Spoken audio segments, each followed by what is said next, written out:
السلام عليكم خوتي وخواتاتي، كي دايرين؟ نتمنى تكونوا بخير وعلى خير. الفيديو ديال اليوم غادي نهضر لكم على غنقول لكم 10 المشاريع اللي مربحه وبراس المال اللي ما هو طالع. يعني المشروع القليل فيهم كاع يعني راس المال ديالو 50,000 ريال، يعني 2500 درهم، والغالي فيهم كاع 3 المليون. يعني هذا راس المال اللي في المتناول ديال كلشي وكل يشوف المشروع اللي يسلكو. غادي ندوي لكم على الشباب اللي ديما كيتشكا وديما ما كاينه خدمه، ما كاين. دفعنا هنا ودفعنا هنا والسي في ما خلينا فين دفعناه. لا ما تقولوش هكا، كدفعتي السي في لهاد البلاصه ما انا ماشي ضد فكره دفع السي في. سير اخويا دفع السي في، اوكي دفعتي لهاد الشركه وهاد الشركه وهاد الشركه، كتنتظر الجواب. ما تمشيش تجلس تكمش وتسنى الجواب ديالهم وبارك في داركم. لا، تحرك، دير شي مشروع خفيف، شي مشاريع، شي هذا. المهم بنادم ما يبركش في الدار ويبقى يخمم ويبقى يقول ما عندي زهار، وانا ما هاد البلاد خايبه، هاد البلاد زوينه، هاد البلاد غير اللي ما عرفش يطور من راسو، ما عرفش يحرك راسو، ما عرفش يديباني راسو، حيت اللي واعره هي غير البديه.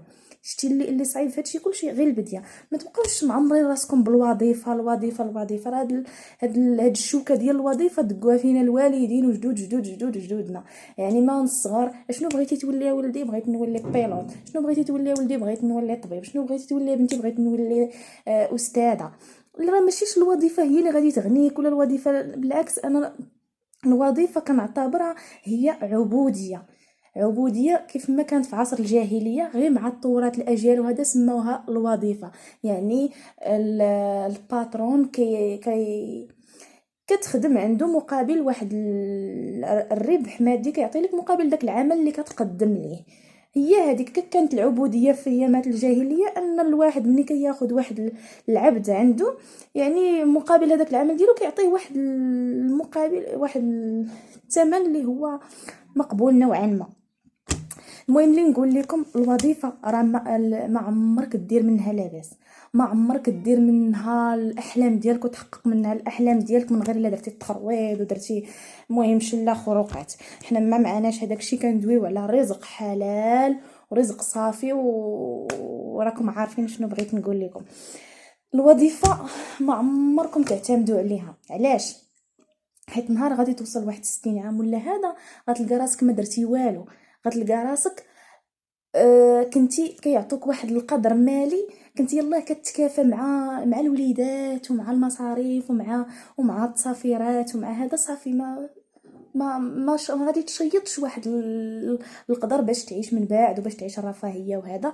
نو، يعني ولا الا مشيتي درتي غير واحد غلط بسيط ولا سميتو كيقولوا لك الباب الحباب، وكتصدق ديك الوظيفه اللي جلستي فيها 50 عام خرجتي لواحد السبب تافه، وكتصدق راسك ان العمر فنيتيه والصحه مشات وما درتيش. علاش تولي؟ داكشي علاش كنصحكم بالمشاريع. علاش الاغنياء ولاو اغنياء؟ حنا كلنا فقراء وكلنا كنسعاو باب الله، كلنا كنسعاو باب الله. ولكن علاش الغني ولا غني وعلاش الفقير بقى فقير؟ على التفكير ديالو. وغنقول لكم السبب. دابا الفقير كتكون عنده مليون كيخزنها، مثلا كانت جمع مليون كيخزنها. الغني لا، الغني ان فوا تكون عنده غير 100,000 ريال كيمشي يدير منها شي مشروع. المهم خص هذيك خصها تجيب فلوس اخرين. المهم خصها تتحرك، ما خصوش ما كيمشيش يخزنها، كيمشي يدير منها مشروع وكتولي المليون كتجيب جوج وجوج كتجيبوا ثلاثه، وهكا الكونت ديالو كيعمر. ندخلوا في الموضوع. اسمحوا لي على هذه المقدمه الطويله، ولكن كيحرقني قلبي على راسي وعلى الشباب وعلى كل شيء، حيت اللي كنقلبوا على الوظيفه، والوظيفه الوظيفه ما عيبش. نخدم واحد المده، ومن بعد منين ندير فليسات نخرج ندير مشروع. هذه هي الفكره اللي بغيت نوصل لكم. ما تبقاوش معتمدين على الوظيفه، يعني طول العمر غتبقاو تسناو دوك التفيتيفات اللي غادي يعطيكم الباترون. ما عليناش. المشروع الاول وهو غيكون بالاخص للشباب اولا حتى الشابات الا قدروا يديروا. علاش لا؟ بنادم طرف تاع الخبز راه ما حلال، يعني سواء مراه سواء راجل راه ممكن يديروا. هو ديال المشروع ديال الطوموبيلات الصغار، ديال الدراري الصغار اللي كيسوقوهم بحال ما هكا في الساحات العموميه ولا هذا، انت او انتي كتمشي كتشريه ديك الطوموبيل كدير 50,000 ريال، او لا كتشريها بون اوكازيون، كتفاهم مع شي واحد راه في كازا راه موجودين في ضرب عمر، كتمشي كتاخدها كتمشي لواحد الساحه عموميه كدير 10 دقائق ب10 دراهم، راه فيها الفلوس. تي اللي قال لك ما فيهاش الفلوس راه كذب عليك وما بغاكش تدخل لهداك الدومين تنافسوا. شري وحده او لا شري جوج، من الاحسن شري وحده بين ما تولف وتجرب واش كلامي صحيح ولا ما صحيحش، واخا كندوي لكم عن زعما عن تجربه الاقارب ديالي. كتاخد هذيك الطوموبيل كتاخدها ب50,000 ريال، كتمشي الموسم لهذا المهرجانات الفولكلورات، المهم اي بلايص اللي فيهم التجمع ديال العائلات وفيهم الاطفال، حيت عندك انت الرباح مع الاطفال. وما كاينش شي واحد غيقول ليه بابا ركب في الطوموبيل غيقول ليه لا، حيت هي ممتعه والوليدات كنخرجوهم باش يفوجوا ما نقدروش نقولوا لهم لا. 10 دراهم كل 10 دقائق، إلا غير 100 واحد ركب في هذيك الطوموبيله 10 دراهم الواحد، 10% هي 1000 درهم، يعني 20,000 ريال غتدخلها في النهار. اما الا كانوا عندك جوج، هذيك غتدخل لك 20,000 ريال والاخرى غتدخل لك 20,000 ريال، هي 40,000 ريال. وضربوها في الشهر شوفوا شحال غادي تدخل لكم، راه غتوصلوا 3 المليون للشهر وبالزياده. انا درت لكم غير 100 واحد في النهار. وإلا كنتو في البلايص اللي هما فيهم الناس وفيهم الاقتضاد وفيهم الدراري الصغار، وخصوصا في الايام ديال العطله وفي بلايص ديال الالعاب وهذا في دوك الساحات، والله الشباب الا كندوي لكم الا الفلوس كتدخل يعني ومرتاح ما عندك حتى شي زعما شي مجهود عضلي ولا شي خسران ديال الفلوس. انت بديتيها ب50,000 ريال يعني ماشي شي حاجه. المهم ندوزو المشروع الثاني. المشروع الثاني هو ديال دوك البلايك ديال اللي كيتعلقوا في هذا المحلات التجاريه وفي عند مول الزريعه ولي سناك وهذا ديك ديال اهلا وسهلا ويلكم واللي كتبري فحال ما هكا، هادوك راه فيهم الفلوس. اشنو الحل اللي غديروا؟ غتمشيو لضرب عمر.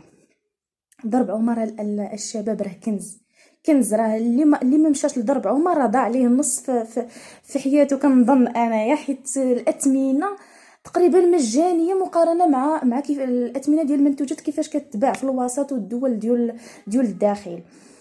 هادوك البلايك السيد اللي قال لي عليهم انه مشى غير كيدور في هكا ما ناوي لا يشري لا والو، غير تتلاقى مع السيد كيبيع فيهم. قال ليه شحال البلاكه؟ قال اين فوا كتمشي لضرب عمر كيسولوك واش الحبه او لا الجمله.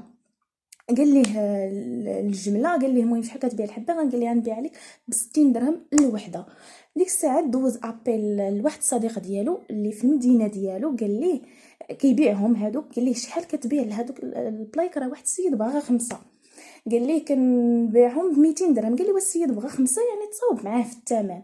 قال ليه 200 درهم ما نفوتهاش لك، قال ما نقصش لك منها. قال ليه فينا هما راه ما كاينينش. قال ليه فينا هما. قال ليه صافي اوكي، يعني عرف باللي القضيه فيها فليسات. صايب من تباع وتشارى مع السيد. قال لي غتخليهم ليا ب60 درهم الوحده. في الاول قال لي 70 درهم ومن بعد خلاها ليه. المهم تواو على 50 درهم الوحده. خدا من عنده 50 بياسه 50 بلاكه ب50,000 ريال. كان السيد هاز معاه فليسات وعمر الطوموبيل ديالو بديك البلايك. كاين اللي فيها اهلا وسهلا، كاين اللي فيها ويلكم، كاين اللي فيها سميتو. المهم قال لي السيد بلي ما كملات السيمانه حتى باع كاع البلايك. وتخيلوا معايا شراهم ب50 درهم الوحده وباعهم ب200 درهم اولا ب150 درهم اولا غير ب100 درهم وعنده الرباح. تخيل معايا هذا غير مشروع يعني كفكره. الناس اللي بغاو يعتمدوه راه فيه الفلوس. غير سيروا لضرب عمر، نصيحتي لكم غير سيروا، غير ضربوا غير دويره، دير غير 10,000 ريال في الجيب ديالك وسير غير شوف غير دور وشوف الاثمنه وشوف هذا. راه تقدر ما باغيش تشري وتولي تشري، علاش؟ حيت الاثمنه يعني خياليه يعني مجانيه تقريبا، وكدير منها مشروع. وخص غير يكون عندك شي محل ولا غير دير غير فراشه وجيب يا اما قبعات يا اما الاحذيه ديال الشينوا يا اما المهم كاين بزاف بلا ما ندخل في التفاصيل. النصيحه الاخرى المشروع الثالث. اسمحوا لي راني دايره ورقه اللي مقيده فيها كل مشروع بوحدو. المشروع الثالث هو مشروع ديال المحلابه. راه احسن مشروع، وهذا المشروع كيحتكروه بزاف الشلوح، وانا نيت راني شلحه ماشي سميتو. المهم غادي تلقاو الشلوح في المدينه ديالك، سواء كنتو في كازا، سواء كنتو في سطات، سواء كنتو في قنيطره، المهم كاع المدن غادي تلقاو الناس اللي شادين التجاره هما الشلوح. اغلبيه غادي تلقى لي سناك او لي كافي لي ريستورون، كلشي غادي تلقاهم اغلبيه ماليهم شلوح. علاش؟ حيت الشلوح تربوا على ديك القضيه ديال قال الرسول صلى الله عليه وسلم علموا اولادكم التجاره، حيت التجاره مفخره. التجاره كدير بها راس المال، كدير بها فلوس، كدير بها كدير علاش تولي، ماشيش بحال الوظيفه. المشروع ديال المحلابه شنو غادي يخصك كاع؟ غادي يخصك واحد المحل غادي تكريه، او الا عندكم في داركم شي كراج ولا هذا غادي تصبغوا وتقادو. غادي تشري واحد الثلاجه شكل البوطاجي اللي غادي تقدم فيها المنتوجات ديالك. غادي تاخذ واحد البريصه ديال القهوه، غادي تاخذ باكيات ديال الكيلو ديال اتاي، تاخذ القهوه حتى هي، مشتقات الحليب، حليب، فرماج، زبده، هكا راكم عارفين الياغورت. تاخذ هادو المشروبات الغازيه حتى هما، الخبز، طون، صافي. الا بغيتي دير كسكروطات، المهم انت غير باش تبدا، حيت اللي واعر هي غير البديه. ملي غادي تبدا غادي يعجبك الحال، وغادي تولي تزيد من سميتو، تقدر تولي دير اطباق، تولي دير الحريره والصوبه وهذا المهم على حساب الطلب، تولي دير تحولها من محلبه لسناك، تولي دير لي بوكاديوس، دير تاكوس، بيتزا. هذا المهم غير البديه، المهم غير بدا. ومني غادي تعرف وهذا سميتو غادي يوليو عندك كليان. خاص غير المعقول، نوصيكم على المعقول، بعدوا على التخرويض، وبعدوا على سميتو بنادم يكون نظيف ويكون سميتو ويلبس اللباس اللي نقي وهذا، وكيبين ان الماكله ديالو نقيه وهذا، وراه كون على يقين بلي الله سبحانه وتعالى غيكمل عليك. ندوزو المشروع الاخر هو ديال محل المواد التجميل والتنظيف. يعني الا كان عندك شي محل او لا تكريه، وغادي تمشي، نعاود نرجع لكم لدرب عمر، غادي تاخذوا دوك مواد التنظيف والاخرين هذوك لي جيل دوش، لي باندوش، مهم لي شامبوان، راه الاثمنه ديالهم طايحه، والجوده وكاينه الجوده، ودوك لي الصابونه وداك. المهم كتمشي لعند جمعيات، يمكن لك تمشي عند جمعيات اللي كيصنعوا داك الشيء البيو، حيت الناس دابا بحكم الامراض وبحكم سميتو كيميلوا لكل ما هو بيو. تاخذ الصابون ديال ارغان، الصابون ديال غليسيرين، الصابون بزيوت، الصابون اللي ما فيهش مواد حافظه. المهم تعمر المحل ديالك، راه فيهم الرباح راه كاين. المهم في هذا المشروع راه الناس عن تجربه، راه الرباح راه كاين، غير البديه هي اللي صعيبه. نعاودها ونقولها باش تزعموا. المشروع الاخر هو مقهى، كافي. وكنصحكم الا كنتو في واحد المدينه اللي ما فيهاش البحر، والناس يعني كيعجبهم الحوت وكيعجبهم الناس سميتو، دير واحد الكافي وتقدى. الا كانت مدينه قريبه لكم او لا واحد البلاصه في المدينه ديالك كيتباع فيها الحوت يعني جديد وبواحد الجوده، كدير مقهى للسمك، كدير السمك المقلي. وما كاينش شي واحد ما كيعجبوش السمك المقلي. هذا مشروع مربح 100%. غادي تاخذ الحوت ديال غادي اشنو غادي يخصك كاع في هذا المقهى. غادي يخصك غير واحد الكونجيلاتور كبير، واحد الفريغو اللي غادي تعمرو بالحوت. غتشري واحد الكميه ديال الحوت وغادي دير فيه على حسب الطلب. انت في الاول بدا غير بالحوت اللي الاثمنه ديالو رخيصه شويه، اللي غادي بحال السرديل وهذا. المهم ما تبداش بالحوت الغالي كاع، باش تشوف المشروع كيفاش غادي على حسب الطلبات ديال الزبائن ديالك. كتعمر الفريغو، كتدير واحد جوج طوابل ولا 3 ولا هذا، راه كتشري كراسه وهذا وصافي، وكتبدا على بركه الله. راس يعني شنو غادي يخصك كاع؟ غادي يخصك فرن الا كنتي باغي دير المشوي في الفرن، او لا المقلي راه غتاخذ غير المعقله والزيت وهكا، يكون داك الجوده ويكون نقا وهذا. والاطباق ودوك التويشيات راكم عارفين. والله يكمل على الجميع. المشروع التاسع على ما اظن هو مربية أطفال. هذا بالنسبة للعيالات الماكيتات في النساء الماكيتات في البيوت. غادي تدوري في الحومه ديالك اولا في الحي ديالك اللي عرفتيها خدام ولا هذا، تقولي لها وعندها وليد صغير، تقولي لها المهم انا راني نقابلوا لك وهذا راه دايره الدار ديالي مقاده واحد الاسباس خاصه كنقابل فيها الوليدات الصغار، ودابا راني شاده 2 ولا 3 ولا هذا، كل وحده كدور عندها ووحده كتقولها الاخرى، وكتمشي للحضانه حتى هما كتقول لها الامهات اللي بغاو يحطوا. المهم كدوي معاهم هكا، الا ما بقاوش عاجبهم الحضانه يعاودوا يحطوا عندك وصافي راه، وكديري الثمن اللي يناسبك نتيا ويناسبهم هما، وكمال على الله. آه المشروع الاخر هو مشروع الارانب. مشروع الارانب بالنسبه للناس اللي في العروبيه او الناس اللي عندهم يعني بلاصه كبيره ولا هذا، راه مشروع مربح، يعني راه القنيه راه كتولد بزاف راكم عارفين، يعني اللي عنده الخاطر لهذا المشروع وهذا راه مربح، خاص غير يكونوا محصنين هكا من العين وهكا، حيت هي كتشد فيهم حساسين هذوك الكائنات. هذا مكان. بالنسبه للبنات او الدراري اللي عندهم مع اللغه سواء الفرنسيه سواء الانجليزيه سواء اسميتو، راه غير واحد الصالون كتقادو كدير فيه طوابل وكدير واحد السبوره، وكتولي دير دعم للدراري اللي عندهم نقص اولا خصاص في هذيك اللغه اولا كدير لهم ليتيد، راه فيها الفلوس البنات الدراري والبنات. في الليل ديروا السوايع الدراري ولاد الحي وبنات الحي اللي عندهم خصاص في ديك اللغه الا كنتم متمكنين منها، وبهكا كتكونوا كتحركوا راسكم بشويه بشويه، كتعرفوا بشويه بشويه.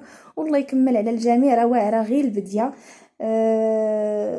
هذا ما كان في هذا الفيديو، هادشي اللي نقدر نقول لكم. الى الفيديو القادم ان شاء الله.